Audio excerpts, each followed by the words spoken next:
Next up, we have Karen Clower. Excuse me, Karen. Charlie couldn't be here this morning to introduce you, so she sent me a little bit of information, so bear with me here. Karen has been a lifelong resident of Humboldt County and has dedicated her career to public service. And I think that's an important thing to pause on, in that our county and other government employees really, if they're in the right frame of mind like Karen, are public servants. They're here to serve us and the needs of the community. Karen's been employed with the County of Humboldt for 29 years, holding many positions, but currently she's the Deputy County Administrative Officer for the county's first certified ADA coordinator. When she's not at work, she spends her time volunteering for California Cancer Crusher as their board's chairperson and enjoying time with her family, and this time of year seeking the sun in Willow Creek. Karen, if you are there and can unmute, go ahead and take us away with your presentation. All right, can you hear me? Absolutely.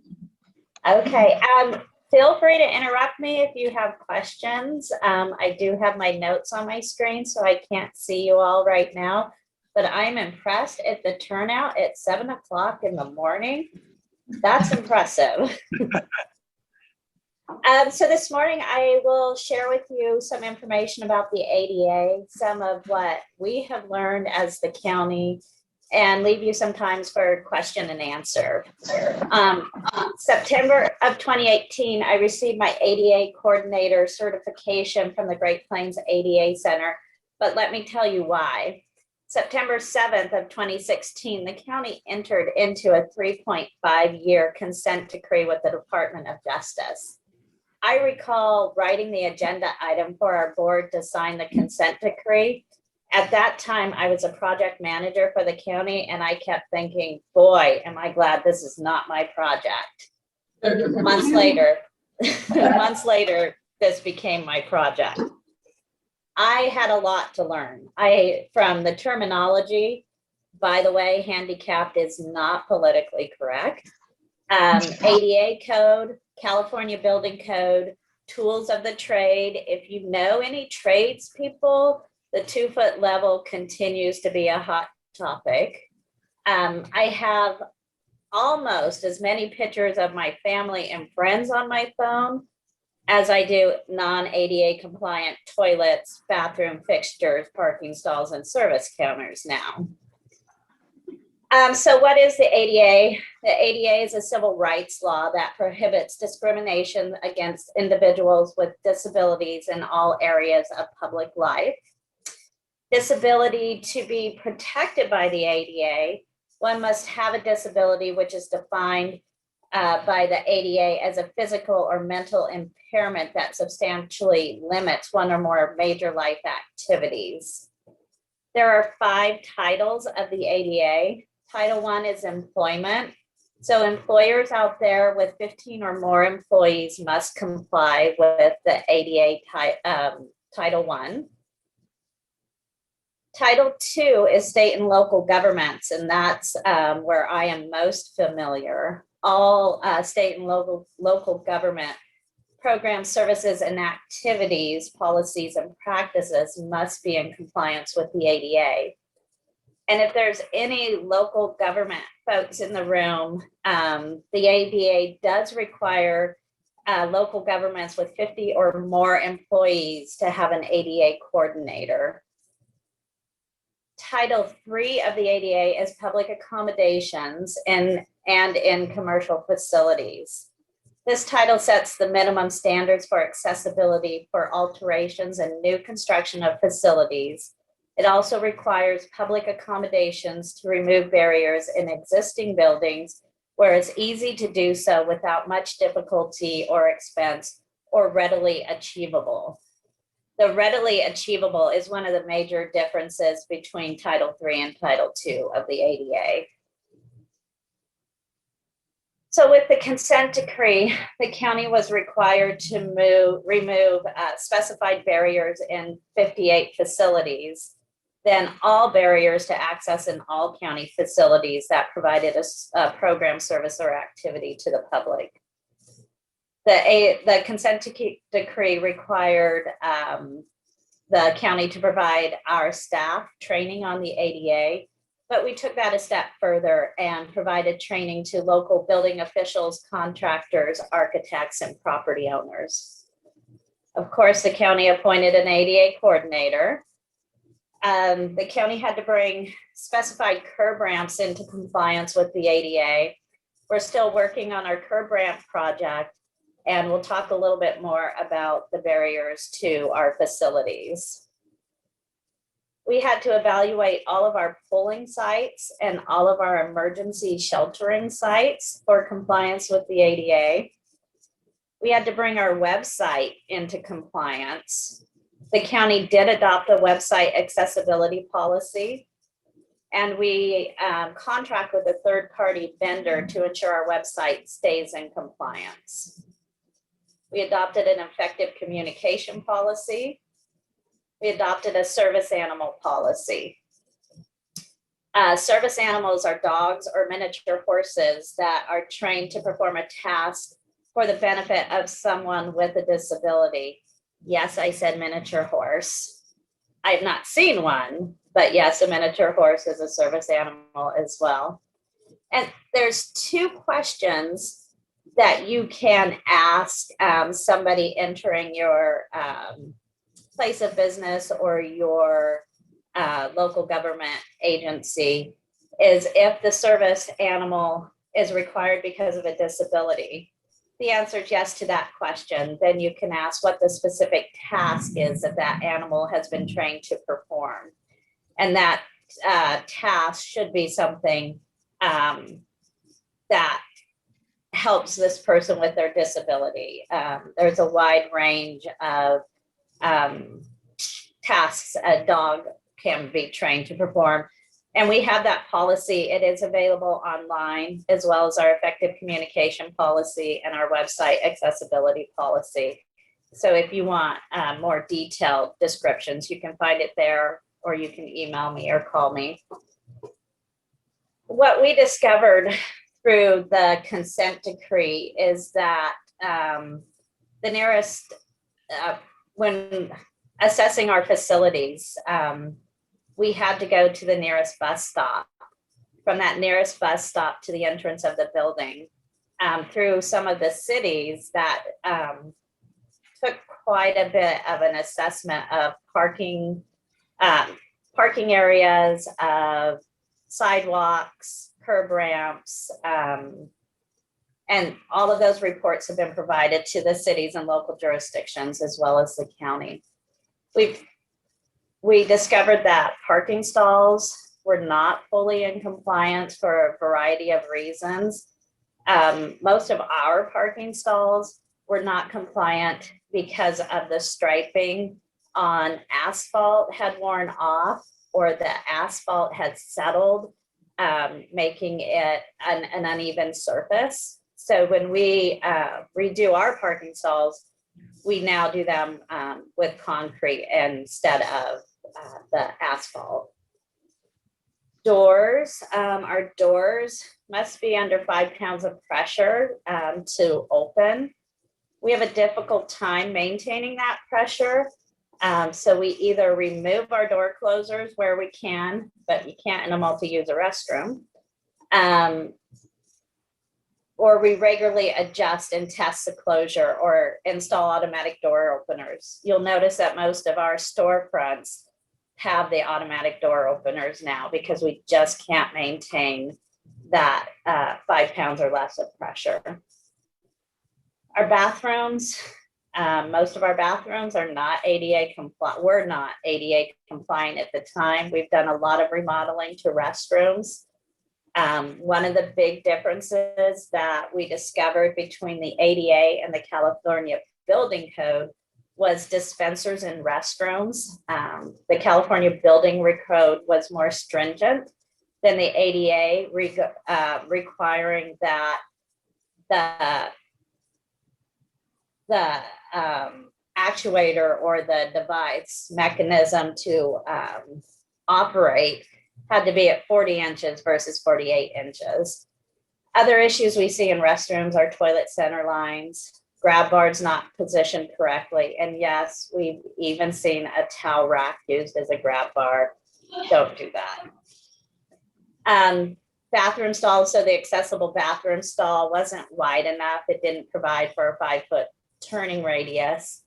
All of this, we look at different ways to solve these issues, determining whether we want to use a single user accessible restroom or multi-use restrooms and make the accessible stall fully compliant. Protruding objects, this is something that's easy to fix. Anything in a circulation path that's above 27 inches and below 80 inches that protrudes more than 4 inches is a protruding object. We see this on sidewalks where tree limbs are hanging down below 80 inches.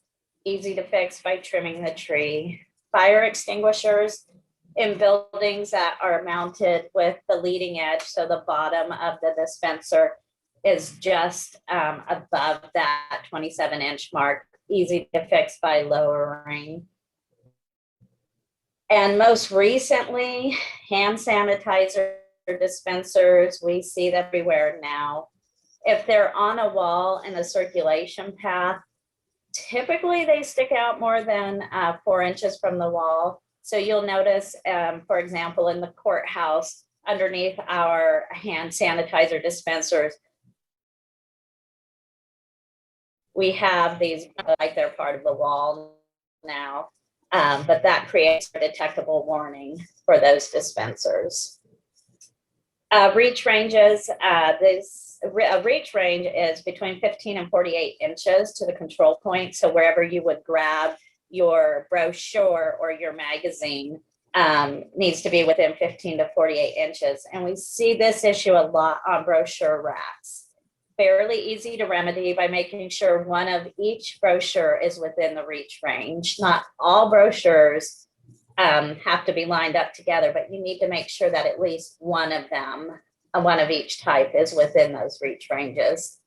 The reach ranges become a little bit more difficult with drop boxes and things of that nature, but you can remedy those. Signs, we have probably replaced thousands of signs, and we continue to replace signs throughout our facilities. Our biggest barrier was the fact that the Braille on our sign was not spaced correctly. There is a requirement for the size and the spacing of Braille on signs. So we did have to go through and replace those. So where you need the tactile signs or the Braille and raised character signs is generally rooms that are identifying space. So your accessible restrooms, your office spaces. So if somebody is coming to your building to meet with you, they need to be able to identify that space. Signs that direct people to and from other permanent rooms or functional spaces. They're visual signs. They don't require the raised characters. Signs that direct to and from accessible features and elements. These also are visual signs, so they don't require the tactile or Braille characters, but they do direct people to accessible locations, and they have the symbol of accessibility on those signs. Those would be used to direct people from a non-ADA restroom to an ADA compliant restroom, or from drinking fountains to the accessible drinking fountains, things like that. Sometimes you'll find them on the exterior of a building, and that's directing people to the accessible entrance of the building. Other signs that are not required to comply with the ADA include temporary signage, directories. So in your lobby areas, your directories are not required to be fully ADA compliant, and menus in small restaurants are not required to be fully ADA compliant. Another area we see issues with a lot is clear floor space. We see these mainly at the doors, and we call a lot of our trash cans in restrooms floating trash cans because they tend to move around the room and end up right at the door. So those, you need to have clear floor space of 18 inches on the pull side or 12 inches on the push side of the door. Another barrier we see with clear floor space is oversized furniture in office spaces. The problem with that is that it blocks a 5-foot diameter turning radius or blocks the door from being able to open to a full 90 degrees. Drinking fountains is another barrier we've discovered, where we have plenty of drinking fountains in the building, but they were all mounted at the same height. So we don't have that high-low option. The county has chosen to replace the majority of its drinking fountains with the high-low combination and the hydration station. It's an added feature mainly for staff and the public coming into our buildings. The hydration stations are not a requirement, and they do not fully meet the ADA alone. You do have to have that high and low option. Our elevators, they weren't compliant either. We didn't have the silent call feature for somebody who couldn't speak if they were stuck in the elevator. We didn't have the audible sounds. So each time the elevator hits the floor, it should ding or say what floor it's on. Both of those have been remedied and were remedied right away. We had to look at our parks. The county has several parks, and what we have chosen to do is view our parks in their entirety to determine where our accessible parks would be. Clam Beach is one of our accessible parks. It has accessible restrooms, camping, and beach wheelchairs. Although what we discovered with our beach wheelchairs is that our sand is so fine and soft that in the soft sand, it was really hard to push the wheelchairs in the soft sand. So we are looking at a project to provide a beach wheelchair mat that will run from the parking lot at Clam Beach out to the high tide line, making it much easier for individuals with mobility disabilities to maneuver in the sand. Once you hit the hard pack, the wheelchair works fine on that. It's just the soft sand where we've seen the problem. And then of course, Freshwater Park has our largest playground in all of our parks, in our park system. And that we modified the playground completely to make it an inclusive playground. So all the equipment on our playground is ADA compliant. And we've done improvements to our other parks as well and continue to do so. We've learned about ramps versus sloped walkways, 5% running slope versus an 8.3% running slope. And in one of our facilities, we like to call it the ski slope because we don't even know the running slope of that ramp. It is so steep. When our licensed architect came to evaluate that facility for ADA compliance, she just walked away and marked it not compliant.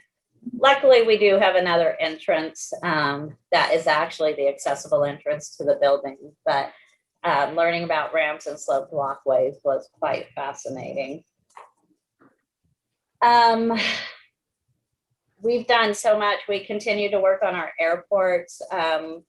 We are now partnering with Redwood Community Energy Authority and the Shots Energy Group to provide electric vehicle charging stations at our main airport, and then create the accessible path of travel from those parking stalls to the entrance of the building. So we're pretty excited about that. It'll be the first charging stations that we put in as one of our projects.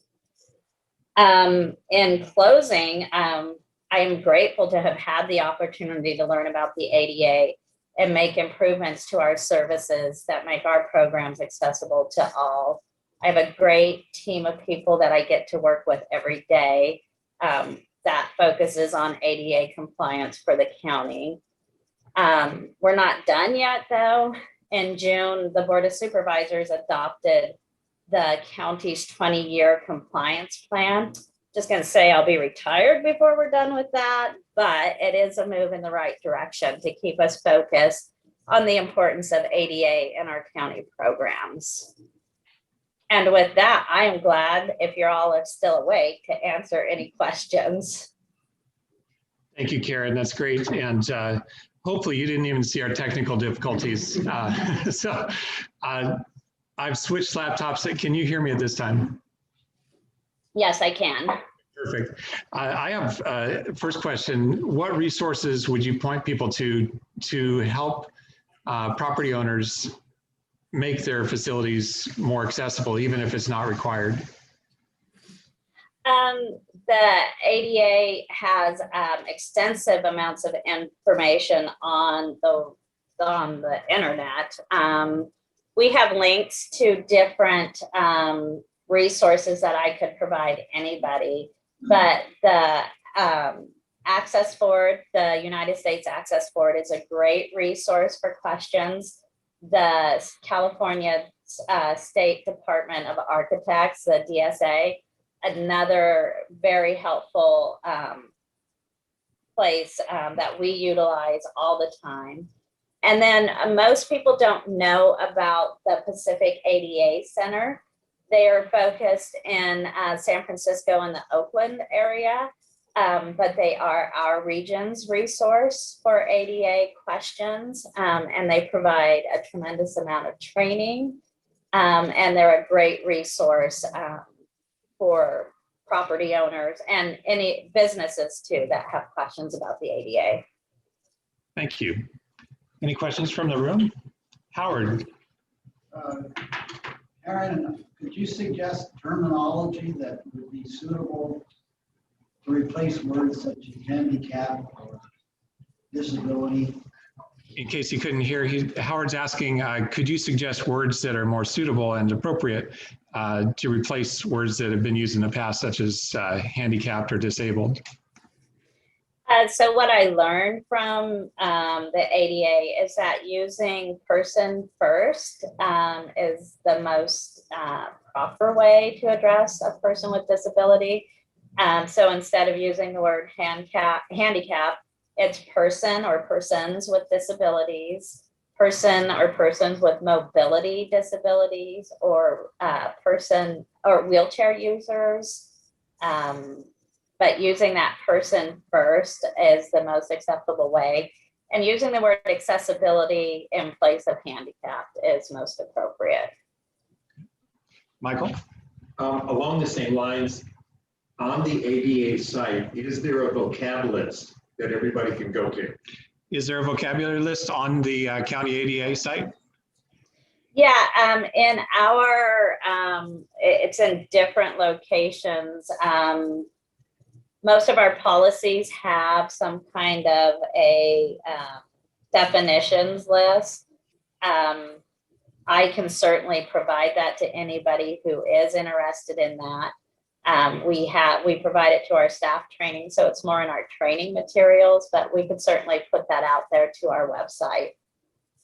Or you can reach out to me at ada@co.humboldt.ca.us, or by calling our main office number, which is 707-445-7266. And anybody on the ADA team can help you with that. We could put it on our website. Thank you. Any other questions? Anyone on the Zoom side have any questions? Okay. Karen, I don't know if you can see this, but for our presenters, and it's especially appropriate for you today, we make a donation to the Wheelchair Foundation on behalf, in your name, which provides wheelchairs for people that could not otherwise afford or have access to them. So thank you very much for presenting today. We appreciate the work you do, and appreciate you being here so early in the morning. Well, thank you so much, and thank you for making that donation.